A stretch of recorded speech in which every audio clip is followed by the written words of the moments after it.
If you're into your podcasts and you're not up to date with the Eurosport Superbikes episodes, then they're all up online right now. Full Throttle, hosted by Greg Haynes, with a new episode due to be uploaded on Monday. Check it out.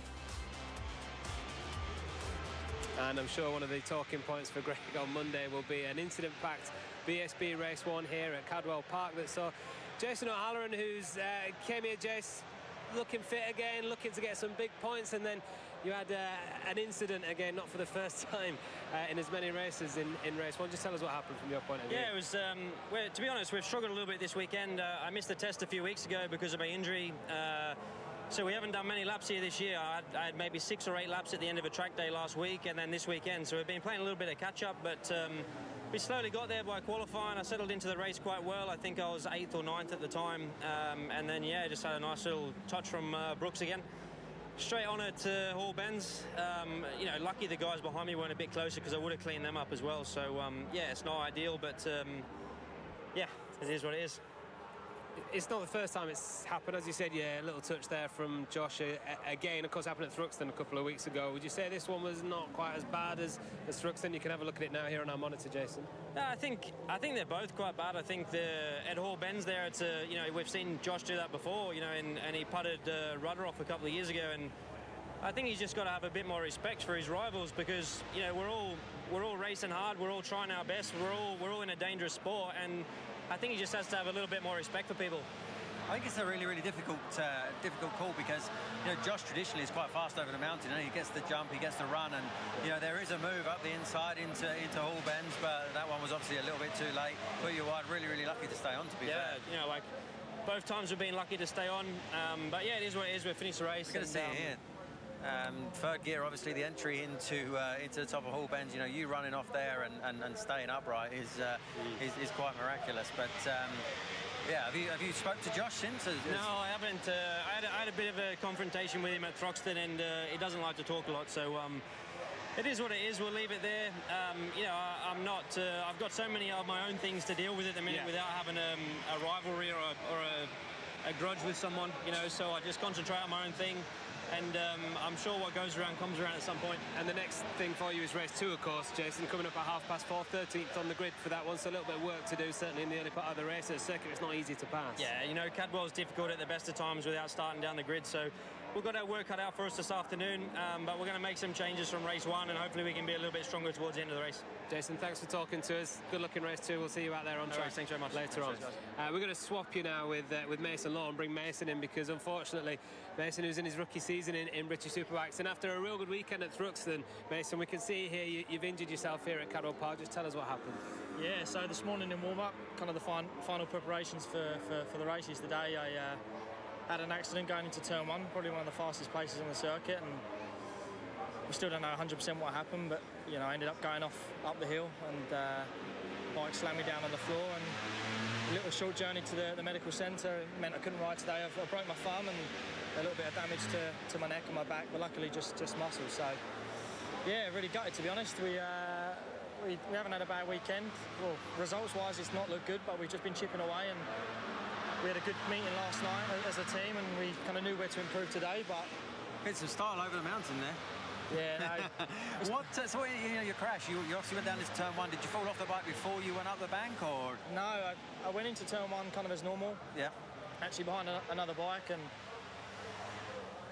as I say, I don't know 100% what caused it, but the rear come round on me, and luckily I kind of managed to save that, but went onto the grass. And I would have thought next motocrosser like you've been whipping it over the top of the bump there, and it was like a whoop section. It was like a whoop section. Is that what you think of the wrong suspension setting for the whoops? Yeah, it did a little whip and it never come back, and I whipped my neck on the floor, and yeah, I was on a stretcher neck. So well, Shakey's hoping to get this one off in a few weeks. I feel like you need to borrow it. Yeah, you can have it for a bit. I want to be at Silverstone, so I don't want to be wearing that. Is that the plan then? Because do I need some of this blue tape? Is this the way forward? I can hardly move in this stuff. It's brilliant. The BSB physio's done a brilliant job, but yeah, that's the plan. Right, but you got surgery to have first of all. Yes. In the film, have you? So the plan is to get away from here and Shaky's just sent me a number for a hand specialist. He knows all the good that sounds a bit iffy.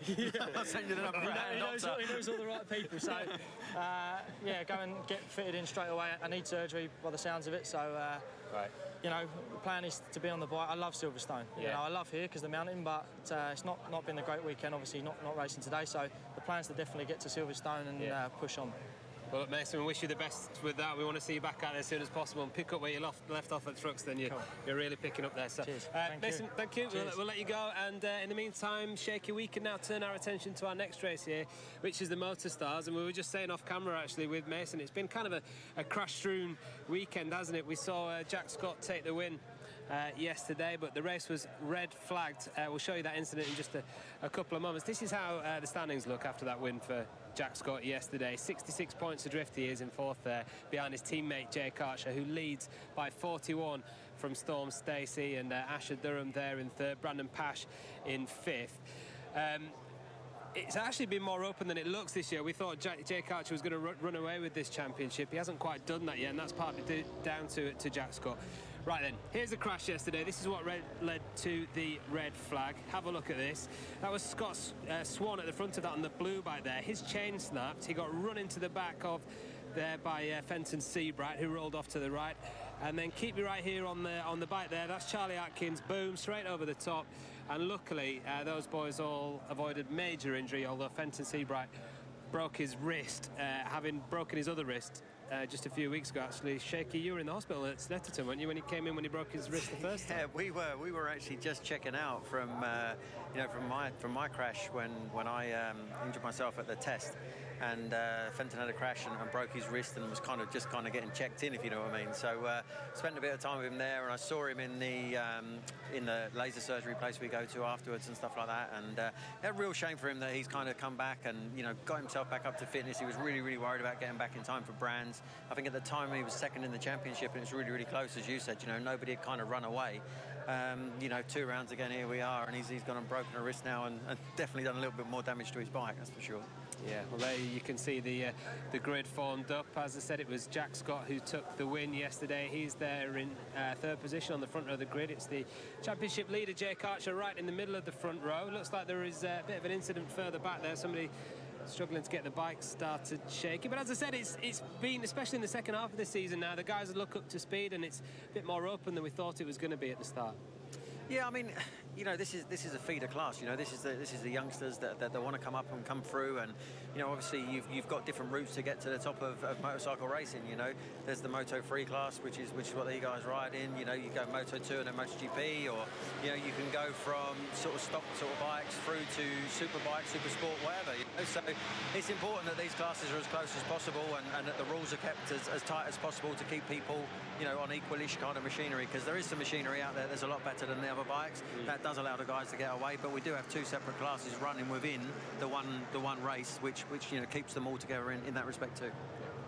Great stuff. Okay, some names to look out for then in this championship. As Shaky said, this is the feeder class. There's some brilliant names in here as well. I mentioned Fenton Seabright, fantastic name. Storm Stacey, though, it doesn't get any better than that for me, and he's on pole position. In the commentary box are the more traditionally named Neil McKenzie and Greg Haynes. Thanks to the very traditional Matt Roberts. Up the hill they climb then to Park Corner, but yeah, just before anything, Neil, some nasty incidents there as we just saw in yesterday's race. The best wishes to everybody. Ed Best ruled out as well. Ed Rendell's not racing this weekend with an incident too, so best wishes to everybody after some nasty looking accidents here on Saturday. This is what the championship looks like then at the moment. Jake Archer had a 37-point lead coming into Cadwell, 41 now over Storm Stacey and Asher Durham on the Mahindra. A little bit down on power compared to those KTMs around him, but he really has been putting in some great rides of late. And watch out for Scott as well, 4th in the standings, and he really is one of the regular front runners here this weekend. Don't forget, it's split up into 2 tiers, this particular category. So we have the GP class, the Open class, and the Standard class. And it's Victor Rodriguez, the Spaniard, who flew in from Barcelona on Thursday to Liverpool, made his way to Cadwell. 55-point advantage over Thomas Strudwick, who's a busy boy this year because he's leading the British Talent Cup as well.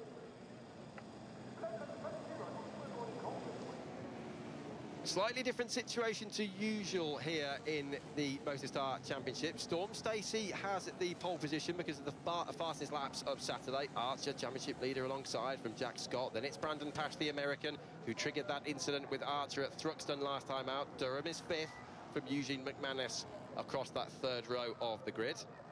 Here's rows 3 and 4 with Strudwick there, the leading standard class runner in 12th spot. However, despite the best lap times from yesterday, all of the standard class riders will start behind the open class. They'll be released a few seconds later, and then they will have a start of their very own with the starting lights switched on and off again, just to avoid any dramas, I think, isn't it, Neil, with the narrow confines of Cadwell Park? Yeah, it makes things a bit safer, and it's really good because then the camera shots we see the two championships battling separately rather than mixed up together.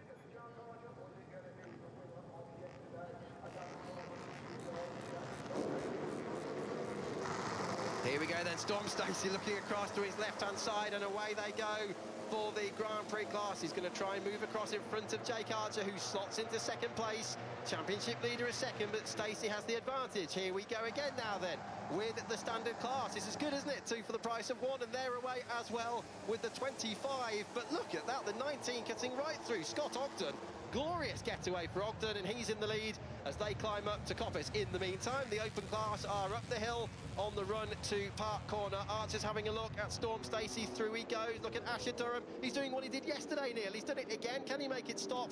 No, he can't. Archer will duck back underneath him. Scott's in there as well. And Storm Stacey, who was in the lead a second ago, he's down to 4th. Well, I've never seen a rider more confident, cool on the line there, expecting to get the whole shot than Storm Stacey. He cruised away there, he looked to his left, he was dead confident, but maybe he should have been a little bit more hyper because Asher Durham has had different thoughts there and he's right to the front. What Asher Durham's bike, I think, is obviously a little bit down in power, but what I think it's doing is making him a better rider. He has to ride that thing so hard, he has to be so determined from when the lights go out till the last lap of the race, and I think it's actually making him a better rider, so good on Asher on that Mahindra. Yeah, he says he really focuses on carrying, oh, that was a bit dodgy over the mountain, but carrying as much corner speed as he possibly can. He was definitely doing it there. Durham with the advantage then from Jake Archer. A wobble there, head shake for Jack Scott in 3rd position, yesterday's winner. Stacey's easy to spot with the yellow and green livery. Brandon Pash is right in the mix as well there. And decent start for the Americans. Somebody running a little bit wide. Easy to spot these guys. They have yellow backing on the numbers for the open class, and the standard class runners, here they are with red backing on their numbers. Victor Rodriguez at number 91 with the yellow bike. He's got to the front now, despite that brilliant start we saw off the line. 25 is up into 2nd place, and that's Thomas Strudwick. So the 2 leading riders on the grid have got back to the front. Scott Ogden, who was leading off the line, has been demoted to 3rd position. What's happening back at the front? And you see the superior power there of the RS Racing KTMs of Jake Archer just powering past Asher Durham, but straight into the slipstream. Jack Scott bringing up the rear as well in 3rd position, and mixture of tyres out here as we've had over the last couple of seasons. We've got the 2 RS race machines on Pirellis. Asher Durham there, he's on Dunlops, and Storm Stacey in 4th position, also on Dunlops. So it's great. I like a bit of tyre competition. Many championships now have one-make tyre rule.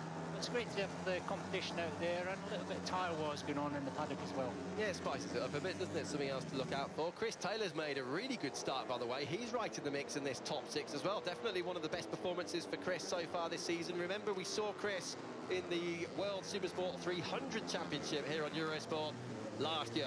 Archer then with the advantage. Scott's going with him. Asher Durham, after that brilliant move we saw up at Park earlier on, currently down to 3rd. There's Storm Stacey coming through the shots.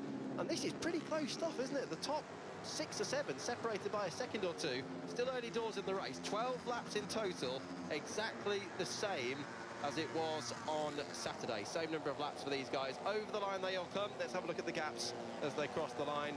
Less than 2 seconds covering the top 6 at the moment, down to Brandon Pash. That's right, and the race pace never really got going yesterday. Fast last lap of the open class went to Storm Stacey, 1:33 flat. That record belongs to Tom Booth Amos on a KTM from last year, 1:32.0. So I suspect these guys have got going a bit faster today. Archer and Scott are the main contenders for getting close to Tom Booth Amos's lap record. Good move from Pash as well. We saw a second ago up at Charlie's. He dived through on the inside of his teammate, his Micronis Cresswell Racing Mahindra teammate Chris Taylor, and there's again, that's not the first time it's happened in this race. For 2nd place, Jack Scott, the rider who is mentored by none other than James Hayden. I'm sure he's been telling him how to cope with moments like that, Neil, but that was another bit of an out-of-the-seat moment. And, of course, keeping a watching brief all the time is Asher Durham in third place. Let's have another look. Look at the rider in second place. This is going to be spectacular, actually, in super slow-mo. Different riding styles there. You see Jack Scott got left arm out, whereas Jake Archer's got everything tucked in, being part of the bike. A little bit sideways there. He could definitely analyse his riding style and see maybe if things are going to help there. He's obviously a bigger lad. But yeah, controlled that well, rolled back the throttle a little bit, and you can see him now just powering back on there. But these guys have been toughing it out all year and dragging each other along. A bit like Tom Booth Amos and Jake Archer from last year. And as Matt said earlier on in the programme, we were expecting absolute domination, weren't we, from Jake Archer this year? The bridesmaid runner-up in the championship to the last couple of seasons. Of course, Tom Booth Amos, his teammate, won the title last year. And he has been in control. He has led the championship all the way so far. But he's not quite so far ahead as we expected. Quite as far, and yeah, fastest lap there coming from Jack Scott, 32.9, first into 32s this weekend. So yeah, it's great to have competition out there. We never want anyone to be running away. Obviously, if they're so special, then they will do. But it's great to see these guys out there with some competition. Tom Stacey, I thought, would be a bit further up because he's no slouch on his KTM, and yeah, I thought he might have been able to tuck in with the two guys at the front. 3 times a winner, Scott. So far this season, he won at Brands on the Indy circuit when their campaign began. He won last time out at Thruxton, and they had one taken away from him because he'd cut the chicane to avoid an incident that gained time in the process. Made amends for that, though, won the next day.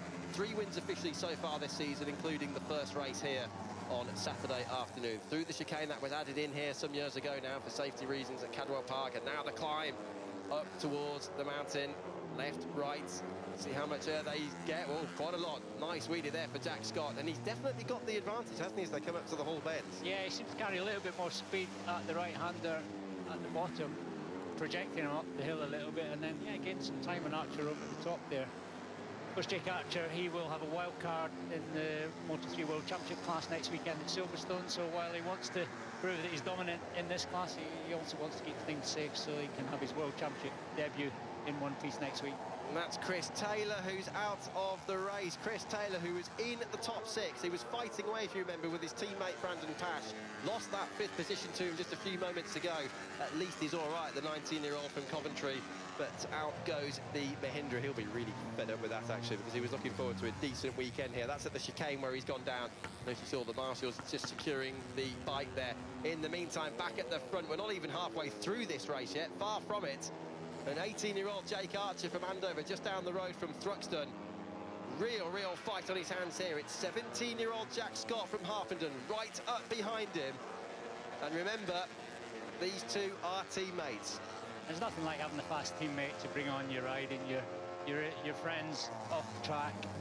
But when you get on track, yeah, everything is at stake, and that's pretty much what happened to Jake Archer last year. Tom Booth Amos was a great target for him. It really brought his riding on. He got faster and faster all year, watching what Tom was doing, and you can see this year how strong he is. But it's great, and Ryan Sachs will be running the RS racing outfit. He's been great with young riders. My son Taz worked for Ryan for a year, and it was a brilliant year for him. He's so experienced. His mechanical skills and engineering skills are second to none, very methodical, and a big fan of looking after young riders. And of course, he's got a couple of riders in the Super Sport stroke Moto2 class as well now, so with Kyle Ride and Josh Owens. Take a look in the background as well in a second. You'll see just how close Storm Stacey is to the back of Asher Durham for 3rd position. They're a good 2.5 seconds behind the leaders. There they are. That's what 2.5 seconds looks like. And trying his best to close in on those two is Brandon Pash, who is currently the American rider, number 96, in 5th position from New Jersey, Freehold, New Jersey. He's trying to close in as well. There he is, the 5th rider in the train. 6th there, right at the top of the screen, is Eugene McManus. Bit of a lonely 6th place for him. Will we have changes up towards Park on lap 6? Through goes Storm Stacey on Asher Durham. So we've had a change then here on lap 6. Well, Storm Stacey second in the championship, and Asher Durham 20 points behind, or 21 points behind, so he really needs to keep tabs on him. So this race goes on as they move towards the second half.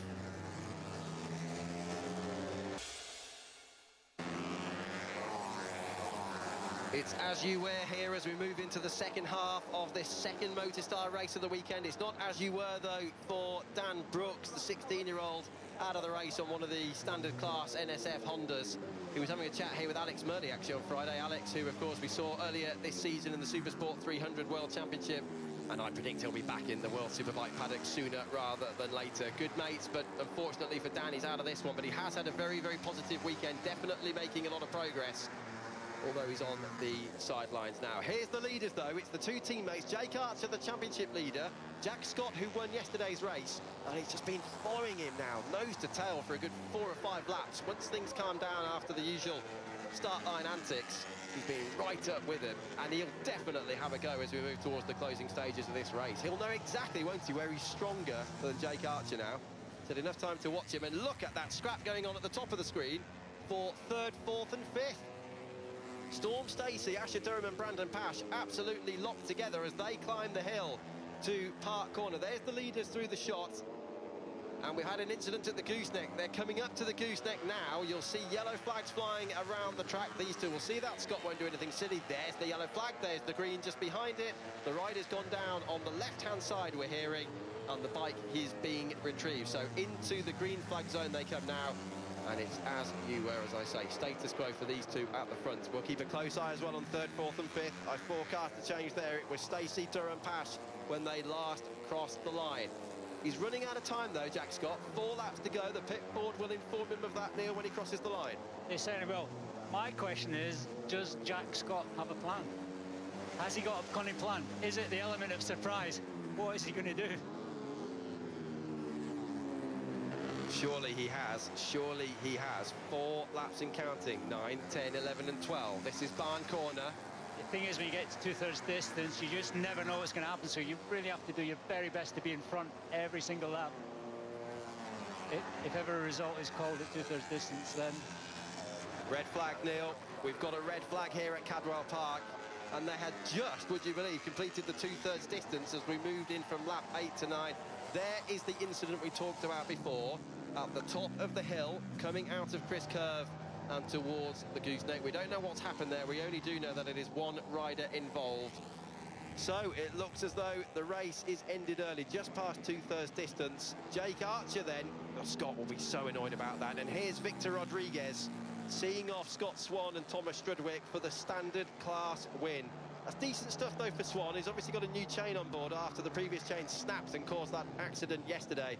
But Rodriguez has done it again. He doesn't particularly like Cadwell Park from a racing point of view. He likes it from a riding point of view, but he has done the double in the standard class. Here's the man, though, who's denied his teammate. There they are, the two winners of this one.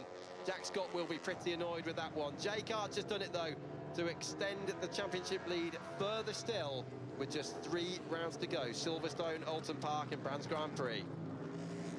Well, Jack Scott will be annoyed with that one. Jake Archer definitely won't be, though. Race 2 of the weekend, it's Archer, Scott and Stacey in the MotoStar Championship.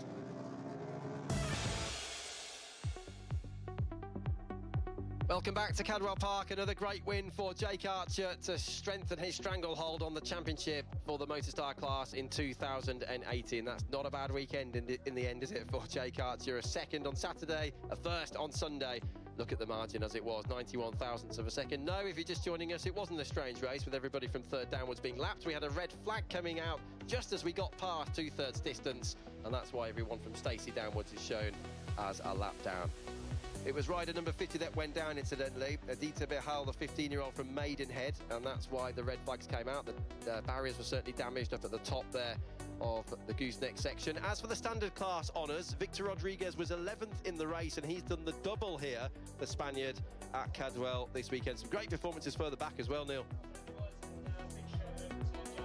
The Wilson race in Renfrew rider in the British Talent Cup next weekend at Silverstone, and doing a great job finishing 7th today. What's this done for the championship then? Jake Archer had a 37-point championship lead coming into this one, and look how it's increased to 50. I'll get it right. I'll read one of these days, Neil. Jack Scott, though, that's close, isn't it, with Asher Durham for that 3rd place overall, and a pretty sizable gap there. Back to Brandon Pash, the American, on his Mahindra, completing that championship top 5.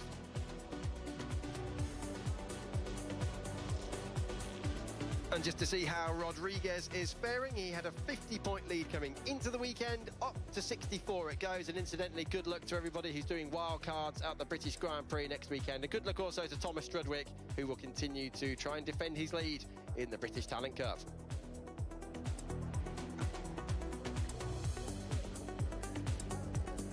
And here we go, the podiums here coming in right now. Storm Stacey, third place in that MotoStars event there, 2/3 of the weekend. Storm, you're not looking too pleased with that third position. No, it was good. I was just a bit disappointed with what I gave out yesterday. I was catching them. I thought I could have had them yesterday if it went down to as many laps as it was. I'm just a bit annoyed because I was pushing as hard as I could and I'm just not getting it, but it's one of them, it's racing. But solid points, solid podium positions, you've got to be happy with that. Yeah, I'm happy with the podium. Good points, obviously. It just means Jake's getting a little bit further away every time, though. So. Well, congratulations anyway, Storm Stacey. Thank you. I'd just like to say thank you to Pat at the boys at Dunlop and RST for my levers. Awesome work. Congratulations. Then second place today, we have Jack Scott. He's going to walk in. Actually came first yesterday, second today. I bet you wished there wasn't a red flag in that race, Jack. Yeah, obviously would have been nice without the red flag. But yeah, it's still a good race as a teammate and just, yeah, it's a good race. I know it's all about you two, isn't it? At the top there, battling it out. It looked like you had a plan, and that plan was obviously cut short there. Yeah, it was a little bit cut short. I did have a little bit of a plan, but hey, that's racing for you, so it's a good race. I just want to thank all my sponsors, Scorpion, RS Racing, City Lifting, James Hayden for all his help he's done for me. So everyone else who helped me, mum, dad, sister, Lauren, everyone. Another great weekend. Congratulations, Jack. Thank you. And then our winner coming in here, Jake Archer. Great race out there. I bet you were happy that it was cut short because obviously you had your teammate there, Jack Scott, just breathing down your neck. Oh yeah, I mean, it makes a change from yesterday. Obviously, that race got red flag too, and Jack just done me the corner before, so obviously I'm happy to come away with the first and the second. Obviously, I didn't want to do anything stupid this weekend because we've got the MotoGP next weekend, and I don't want to injure myself for that, so obviously we'll look forward to that now and see what we can do for the rest of the year. Just a quick word on that as well next week. What an opportunity for you. How exciting is that? I can't wait, obviously. I'm going to learn so much in the weekend, and hopefully I can bring back what I've learned there back to BSB and see what we can do. Congratulations on that win and good luck next week at Silverstone. Cheers. I'd like to say a massive thanks to Ryan Saxelby, City Lifting, Cavara Project, Shore World and Hell Performance. Well done. Yeah, well done, Jake Archer. Good luck to him at Silverstone as well. That'd be great for him, wouldn't it? Because, of course, the next round of BSB is at Silverstone. Still plenty of business to take care of here at Alton Park, though. Next